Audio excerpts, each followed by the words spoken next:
मेरे साथ ऐसा क्यों हो रहा है भगवान परशुराम? मेरी विद्या, मेरा साहस, मेरा सामर्थ्य सब क्यों छूट रहा है मुझसे? ऐसा क्यों हो रहा है भगवान परशुराम? अंगराज कर्ण,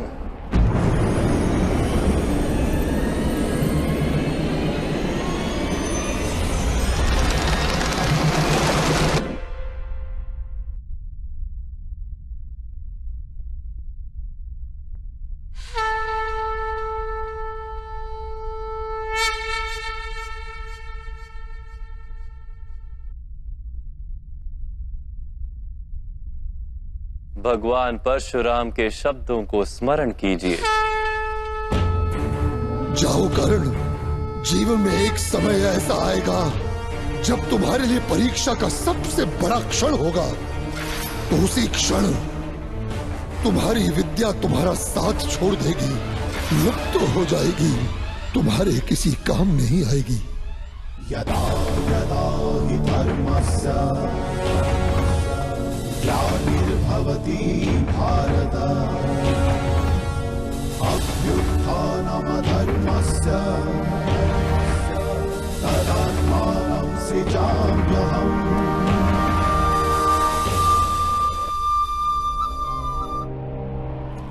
जो विद्या नीति के मार्ग पर चलकर प्राप्त की जाती है, संकट के समय में साथ छोड़ देती।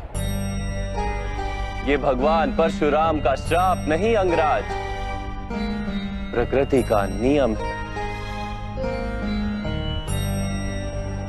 किंतु मैंने अथक श्रम किए थे विद्या प्राप्त करने के लिए वासुदेव। फिर मुझे क्यों मेरी विद्या का विस्मरण हो गया?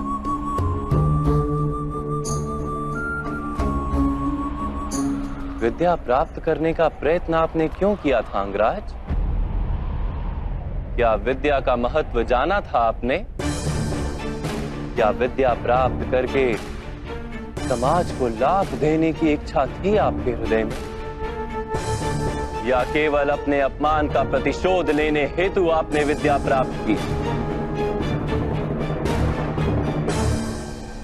वास्तव में विद्या प्राप्त करने हेतु श्रम की तो आवश्यकता ही नहीं होती, केवल एकाग्रता और समर्पण पर्याप्त है। ज्ञान तो आत्मा का सहज गुण है और आप बुद्धिमान। आप ही बताइए,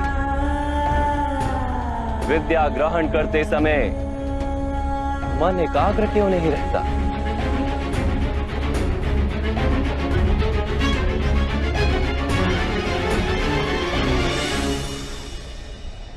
जब ज्ञान को मनुष्य साधन मानता है,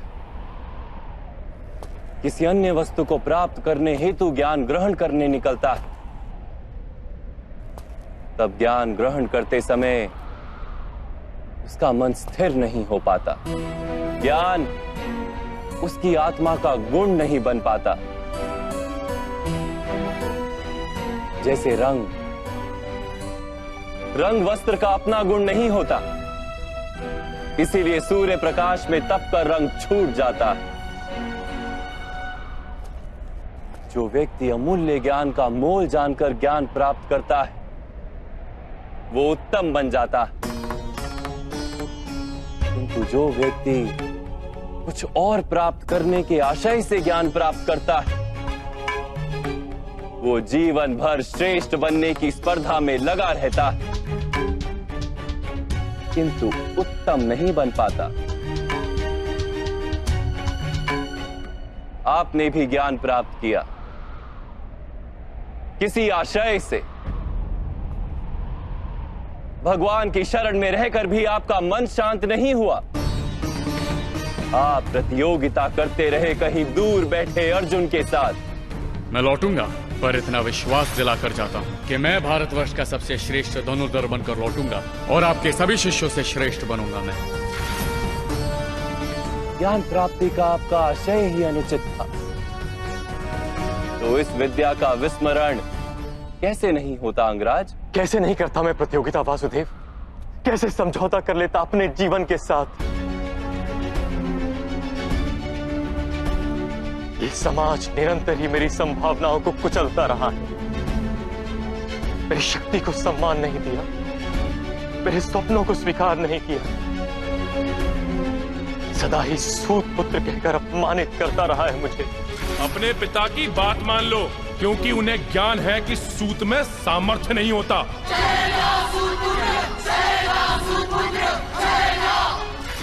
ईश्वर की दी हुई संभावना मनुष्य का अधिकार है वासुदेव, और यही समाज किसी को उसके अधिकार से किस प्रकार वंचित कर सकता है?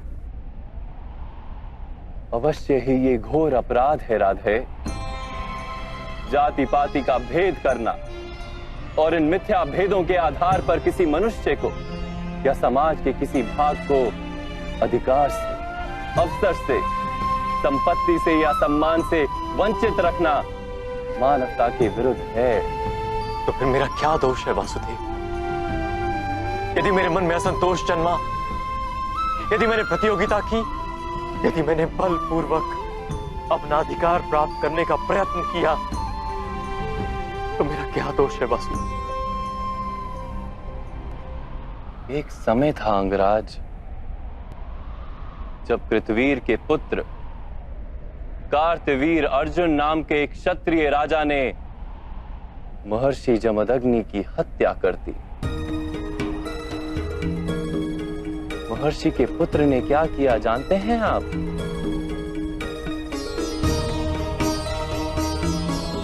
उन्होंने अपनी पीड़ा में भी विचार किया कि क्यों उनके पिता महर्षि जमदग्नि की हत्या की गई, कहां फैला था अधर्म। उन्होंने अपनी पीड़ा का विस्मरण कर दिया, समग्र समाज की पीड़ा को अपना लिया और अधर्मी क्षत्रियों का नाश कर समग्र आर्यवर्त को शुद्ध करने को जीवन मंत्र बना दिया। वो केवल प्रतिशोध लेकर बैठते तो आज भगवान परशुराम नहीं कहलाते।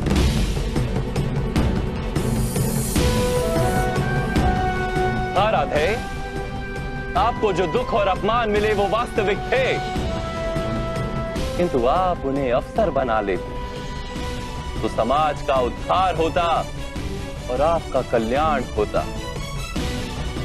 आप जैसे शक्तिमान मनुष्य का आधार यदि अन्य शोषित और पीड़ित लोगों को मिल जाता तो कितने जीवन सुख से भर जाते। आपके पास संभावना भी थी, सामर्थ्य भी था और उस पीड़ा का अनुभव भी था, किंतु आपने अपना जीवन उन्हें समर्पित नहीं किया। आपने अपना जीवन समर्पित कर दिया दुर्योधन को, जिसके पक्ष में केवल अधर्म था और कुछ नहीं।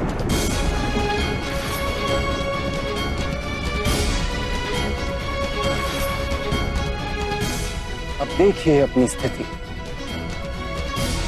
आप दुर्योधन के पक्ष में खड़े रहे, आप पांचाली के वस्त्र हरण जैसे पाप के भागी बने, आप अपनी माता का सम्मान नहीं कर पाए, अपने ही भाइयों के दो दो पुत्रों की हत्या की आपने, और आज अपना धर्म गंवाकर, अपनी विद्या गंवाकर, अपना संतोष गंवाकर अपने ही अनुज के हाथों मरने के लिए सज खड़े।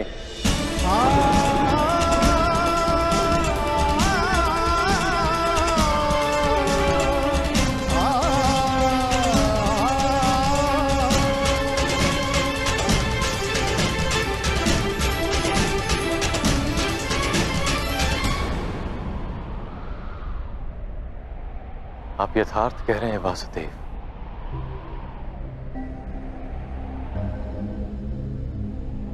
किंतु मैं मित्र दुर्योधन के उपकारों का विस्मरण नहीं कर सकता। कौन सा उपकार राधे? क्या आपसे मित्रता करने के पश्चात दुर्योधन ने समग्र हस्तिनापुर के सूतों और पीड़ित मनुष्यों को विद्या का अधिकार दे दिया? क्या उसने सारे पीड़ित और शोषित समुदाय को अपना लिया? नहीं, नहीं राधे, उसने केवल अपने लाभ हेतु आपसे मित्रता की। आपके हृदय में अर्जुन के प्रति जो प्रतिस्पर्धा थी, उसके कारण आपसे मित्रता की। यदि आपने अपने दुखों का त्याग करके समाज के दुखों को अपनाया होता, तो दुर्योधन की मिथ्या मित्रता का सत्य आप जान पाते। यदि दुर्योधन के हृदय में उपकार की भावना होती, तो आप उसके माध्यम से संसार के पीड़ितों को लाभ करवा पाते। वास्तव में उसे सारे अधर्मों और अपराधों से मुक्त करवा पाते। किंतु आपने सत्य जाना ही नहीं।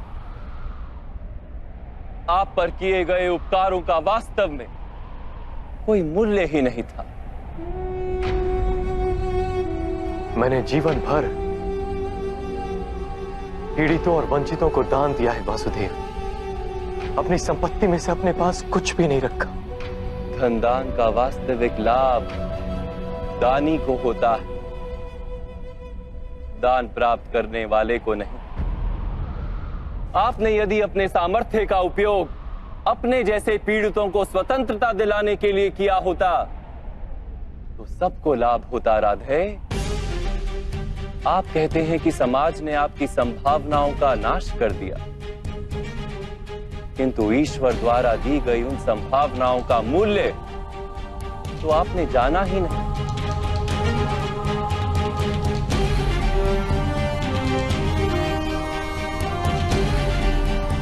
एक सत्य जान लीजिए,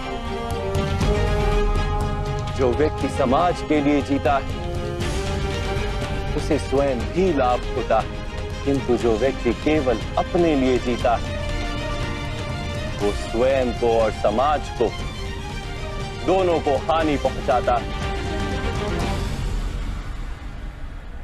कुरुक्षेत्र में आज जो विध्वंस हो रहा है, उसका कारण ना दुर्योधन है और ना ही मामा श्री शकुनी। ये पाप 3 महारथियों का है। महामहिम भीष्म, गुरु द्रोण और आप राधे।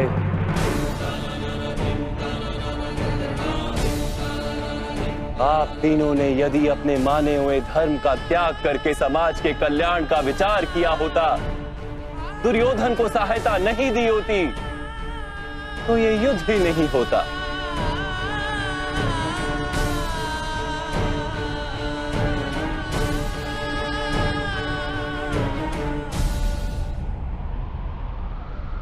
आप उचित कह रहे हैं वासुदेव। इस समाज को जितनी हानि अधर्मियों से नहीं होती, उससे अधिक हानि धर्म जानने वालों की निष्क्रियता से होती है। इस महायुद्ध का पाप हमारे सर है।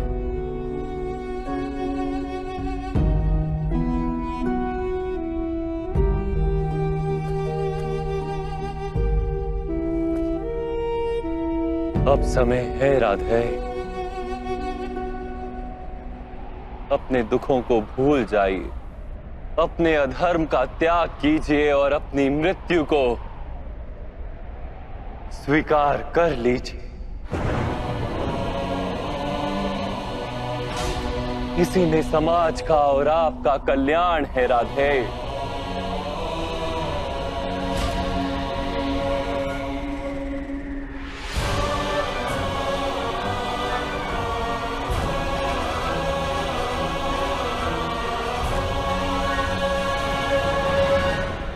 मैं आपका आदेश स्वीकार करता हूं वासुदेव, मृत्यु का भी स्वीकार करता हूं।